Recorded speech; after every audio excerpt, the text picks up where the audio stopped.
The small town slept under a dull gray sky, as if abandoned by time itself.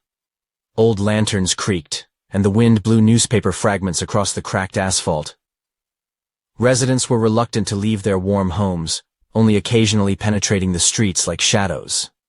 Everyone got used to the featureless monotony. Until recently. A new establishment has appeared on Pushkin Street, next to the former plumbing store. A cafe with a bright neon sign, the scarlet letters of which cast an inappropriately cheerful light on the peeling walls. Meat Eater. Ivan first heard about him from his colleagues. They discussed it with unusual vividness. "They have the best steaks you've ever tasted," one of them said, munching heavily on a sandwich. The next day, another added, "It feels like there's something special about the meat. Like a drug." Ivan did not understand where they got such delight from. The city, where shops were closing one by one, and restaurants looked like they were being assembled from the remains of old warehouses, was the last place where you could expect something of high quality. But that Friday evening, returning home after a long shift, he saw a sign. The bright light penetrated the veil of drizzle, beckoned, promised warmth and comfort. There were several cars parked nearby, which were extremely decent for their area. Ivan hesitated for only a moment. Pushing open the door, he immediately felt the smell, thick, enveloping, almost viscous. It was warm and surprisingly cozy inside. Dark wood, soft lamplight, glass glasses neatly arranged on the tables. Everything looked so neat that he felt a little uneasy. "Good evening." The waitress's voice brought him out of his thoughts. She stood in front of him with a smile, slightly tilting her head. She was wearing a perfectly pressed white shirt, a red bow tie, and a black apron. "Is this our first time?" "Yes," Ivan replied, feeling his stomach growl treacherously from hunger. "Then you should definitely try our signature steak. Medium roast with a special sauce. You'll like it." She didn't wait for an answer, turned around and left. Ivan sat down at the nearest empty table, mechanically looking around the room. It was strangely quiet here. No music, just the quiet conversations of the customers and the clatter of knives on plates. A few minutes later, a plate was placed in front of him. A piece of meat, huge and juicy, lay surrounded by toasted greens and some kind of sauce. The smell was so intense that Ivan felt dizzy for a moment. He picked up his knife and fork, cut off the first piece, and put it in his mouth. The meat melted on my tongue. It was so soft that it hardly required chewing, and so delicious that Ivan almost groaned with pleasure. He ate every last bite, not even noticing how quickly the plate was empty. A strange feeling of warmth spread through his body. But with that came something else, a slight, barely perceptible unease. The waitress appeared next to him again. "Did you like everything?" "Yes, that was wonderful," Ivan muttered, feeling his tongue seem to slur. "Glad to hear it. Come back," she said with the same flawless smile, and he barely had time to notice how her gaze lingered on his hands for a second. When Ivan paid and went outside, the frosty air burned his lungs. The city seemed even more gloomy than before. He suddenly wanted to get home as soon as possible, although he didn't understand why. That night, a rustle woke him up. At first he thought it was the wind outside the window, but the sound was too close, as if someone was moving cautiously around the apartment. He froze, straining his ears. A shadow flickered in the darkness of the bedroom. Ivan sat up abruptly, his heart pounding like crazy. "Who's there?" There was no response. The silence seemed deafening. He turned on the bedside lamp and looked around the room. Everything was as usual. Only the air seemed somehow dense. It was as if someone was watching him. When Ivan woke up in the morning, he had a feeling that something was left unsaid. He needed to get back to the cafe. The town seemed to have lost its usual rhythm. Ivan walked through the empty streets, feeling a strange silence that enveloped everything around him. Even the wind seemed to have died down, leaving only the sounds of his footsteps. Pushkin Street greeted him with the same neon sign, Meat Eater, the scarlet letters of which seemed to burn through the evening air. He paused in front of the door, looking around. Something about this cafe was wrong, but Ivan couldn't figure out what it was. Maybe it was because it looked too perfect for their small town. Ivan entered. Inside, everything was the same as last time. The warm light, the aromas of meat, the polite murmur of voices. But now he was noticing details that had previously escaped his gaze. For example, the faces of the visitors. They were too calm, almost emotionless, as if they were mesmerized. Their eyes shone with a strange, painful light. "Good evening," said the familiar voice of the waitress. Ivan shuddered. She was standing in front of him again. The same perfectly pressed shirt, red bow tie, and fake smile. "Can I escort you to your table?" "Yes, of course," he muttered, feeling his hands begin to tremble treacherously. They led him to the table, but Ivan hardly noticed the candles or the immaculately set dishes. He stared at the waitress, trying to figure out what it was about her face. Someone else's. "I'm not ordering anything today," he said, barely controlling his voice. She raised her eyebrows a little, but she was smiling anyway. "Of course, if you need anything, call me." Her footsteps stopped, and Ivan was left alone. He felt as if the air in the hall was getting thicker, heavier. He raised his eyes and looked around the room. At the neighboring tables, people were eating steaks. Their movements were almost mechanical. Some chewed too slowly, while others, on the contrary, bit into the meat greedily, as if they were afraid that it would be taken away from them. Ivan did not linger. He left the cafe, but instead of going home, he stopped in the shadow of a nearby building. He wanted to know what was going on with this place, and he was ready to wait. It's been about an hour. The flow of visitors gradually dried up. The cafe's sign went out, and the windows were covered with thick curtains. But Ivan noticed something strange. Someone was moving in the courtyard behind the establishment. He walked around the building and hid behind the trash cans. At first he couldn't see anything, but then a man in a dirty apron came out of the back door. His hands were stained with what looked like blood, and behind his back he was dragging something large, wrapped in plastic wrap.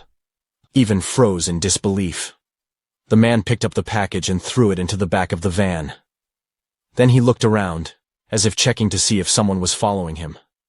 The van was old, with peeling paint. On the side is the logo of the Miasoid Cafe. It seemed to Ivan that a muffled sound like a groan came from inside. His breathing quickened, but he couldn't look away. The man stood by the van for a few more minutes, then returned inside.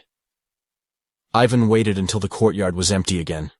He then walked over to the van, examining it. There were several similar bundles in the back. He gently touched one of them. Something soft under the plastic. His hand trembled, and he took a step back, feeling a wave of horror wash over him. This can't be true, he thought, but his mind was already putting the pieces of the puzzle together. There was a noise. The cafe door opened. Ivan rushed away, his heart pounding so hard that it seemed he could be heard a kilometer away. He ran without looking back until he found himself in his apartment. But even at home he could not find peace. The sounds of knives, rustling, and muffled groans sounded in his head. It seemed to him that the shadows in the corners of the room were beginning to move. Ivan turned on all the lights, but that only made it worse. He realized that next time he would need to look inside. Don't just look out of the shadows, but find out what's going on behind those closed doors. Whatever it was, he had to see it. Ivan did not sleep all night. He sat on the edge of the bed, then got up, walked in circles around his small apartment, then sat down again, clutching his temples. The images haunted him. Those bundles in the back of the van, the moaning he'd heard, spots on the man's hands. He decided that he could no longer live in this uncertainty. It was necessary to find out the truth. By morning, he already had a plan. He needs to get inside, hide, stay in the cafe after closing and see what they are doing behind those closed doors. That evening, he entered the meat eater shortly before closing time. The cafe looked as usual, cozy, bright, with the smell of fried meat that tickled the nostrils. This time, Ivan ordered only tea so as not to attract attention. There were few visitors. A few people at distant tables, silently munching their steaks. Ivan noticed that they weren't even looking at each other. Their gazes were directed somewhere down at the plates, and their movements were slow and automatic. The waitress appeared next to him again, the one with the fake smile. "You're not eating anything?" "What is it?" she asked, as if she knew something was bothering him here. "No thanks," Ivan replied, trying to sound as calm as possible. "I just wanted to sit." She nodded slightly and left, but Ivan noticed that her gaze lingered on him a little longer than it should have. As the time approached midnight, Ivan quietly got up from his seat and headed towards the bathroom, but instead turned into a small corridor leading to the kitchen. He needed to hide. The hallway ended at a door marked "Staff." Ivan looked around, but there was no one nearby. Summoning all his resolve, he turned the knob. The door was unlocked. He found himself in a narrow warehouse filled with boxes labeled like "Sauce Number 3" and "Premium Seasoning." But another door in the corner caught his attention. It looked massive, made of metal, with a digital lock. Ivan quietly came closer, feeling everything grow cold inside. While he was trying to figure out how to open the door, footsteps sounded in the room. Ivan barely managed to duck behind a stack of boxes when the warehouse door opened. "Those damn locks again," a man's voice muttered. It was the same man Ivan had seen in the backyard with the van. He entered the code on the lock, and the door opened with a soft hiss. Beyond it was a long, dark corridor. The man went inside. Ivan quietly came out of his hiding place. The door was still ajar. Taking a deep breath, he stepped forward. The hallway was cold and damp. The smell of meat here was unbearable, pungent and sticky. The floor was tiled, and every step Ivan took echoed loudly. At the end of the corridor was a hall illuminated by a dim yellow light. Ivan came closer and looked inside. There were large metal tables inside. There was something large lying on one of them, covered with a tarp. Next to him, wearing a plastic apron, was the same man who had entered earlier. He had a knife in his hand, big and glittering in the lamplight. The man pulled back the tarp. Ivan almost screamed. There was a body under the tarp. "It's human." A young woman with pale skin, with a frozen expression of horror on her face. The man deftly lifted the knife and began to cut the body, as if he were working with an ordinary piece of meat. The blade slid across the skin, exposing muscles and tendons. He acted quickly, professionally, as if he had done it thousands of times before. Ivan couldn't look away. His feet were rooted to the floor. Blood flowed from the body, filling the container below. "What are you doing here?" The voice behind him pierced him like a knife. Ivan turned around and saw the waitress. Her face was no longer friendly.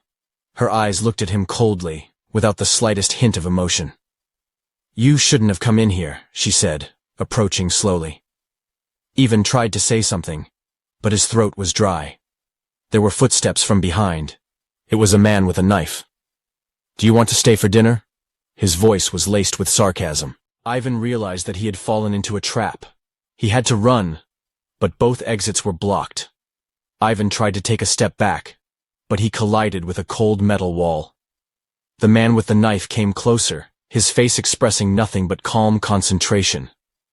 The waitress was standing a little apart, but her gaze was attentive, as if she was studying his every breath, every muscle that trembled with fear. "Why did you get in here?" the man asked, idly twirling the knife in his hands. His voice was low and calm, but that made it even scarier. I didn't see anything," Ivan muttered, although his trembling voice betrayed everything. "Of course it's okay." The waitress chuckled. Her lips stretched into a cold smile. "It's a pity that you won't have time to tell this nothing to others." At that moment, the man abruptly grabbed Ivan by the shoulder. Ivan screamed, his body struck by instinct. He tried to pull away, but the grip was iron. The knife flashed in front of his eyes. "No need!" Ivan shouted, his voice breaking into a hysterical scream. "I won't tell you anything, He didn't finish his sentence. Something hard hit him on the head. His vision went dark, and he collapsed onto the cold tile. The last thing he heard before consciousness slipped away was the waitress laughing. He woke up in total darkness. My head was throbbing, as if my temples were being hammered. The air was musty, with a pungent smell of metal and blood. Ivan reached forward with his hand but bumped into the bars. His fingers slid over the smooth metal. Cell. It was locked. Somewhere in the distance, there was a screeching sound, as if someone was opening a massive door. Then the footsteps. Heavy. Measured. The footsteps were getting closer. The light flashed so sharply that Ivan squeezed his eyes shut. When his eyes adjusted, he saw that he was in the room. It was large and square with bare concrete walls. There were rows of cages along one wall. There was someone in each one, people. Some lay motionless, as if in oblivion. Others were huddled against the bars, their faces contorted with fear and fatigue. Ivan swallowed, feeling everything go cold inside. He couldn't believe his eyes. It wasn't just a kitchen, it was a real farm. The same man stopped in front of his cage. He had a tablet in his hands. "You're tough," he said, glancing at Ivan. "Well, the meat will be of high quality." Ivan inhaled convulsively. "Meat?" he whispered in disbelief.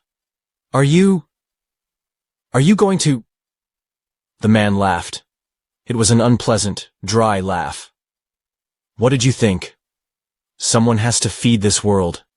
People are just a resource. What's the difference between who to cut, the pig or you?"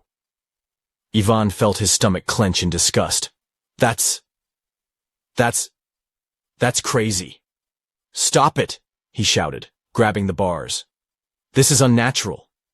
"Unnatural?" The man grinned, put down the tablet and came closer, looking into Ivan's eyes. "There is nothing more natural than eating. People have been eating each other for centuries, but not everyone recognized it." Ivan wanted to scream, but the words stuck in his throat. The man turned away and began checking the rest of the cells, noting something on his tablet.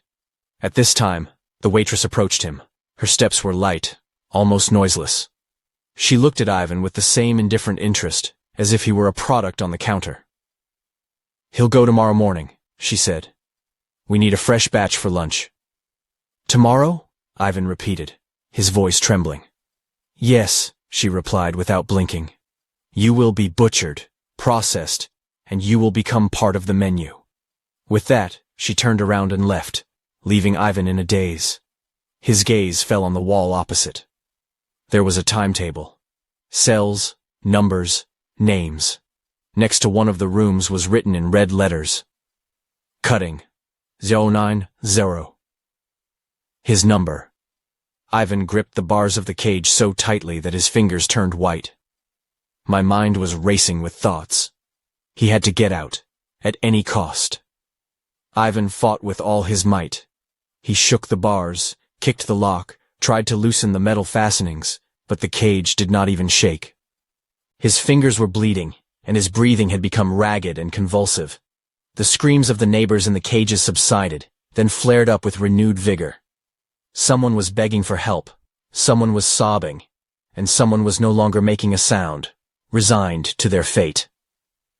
The lamplight flickering overhead suddenly began to blink.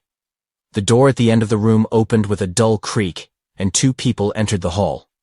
One was the man with the knife, the other was heavy and silent, with a shiny meat cart. Ivan felt his heart pounding, as if trying to escape from his chest. "You're the first," the man with the knife said, nodding in his direction. The cart stopped at the cage. The man opened it, holding a knife in one hand, with the other pointing to Ivan to get out. "Don't touch me!" Ivan shouted, stepping back, resting his back against the bars. "You can't!" This is madness." But they didn't even pay attention to his words. The man quickly stepped forward, grabbed Ivan by the shoulder, dragged him outside, and forcefully pressed him against the table. Ivan writhed, screamed, scratched at the cold metal, but it was all in vain. He was fixed like a piece of meat about to be butchered. The knife flashed in the dim light, and Ivan saw his reflection in its perfectly polished surface. The man lifted it over his head. "Welcome to the menu," he said with a predatory grin. The last thing Ivan heard before the darkness engulfed him was the wet, disgusting sound with which the blade entered the flesh.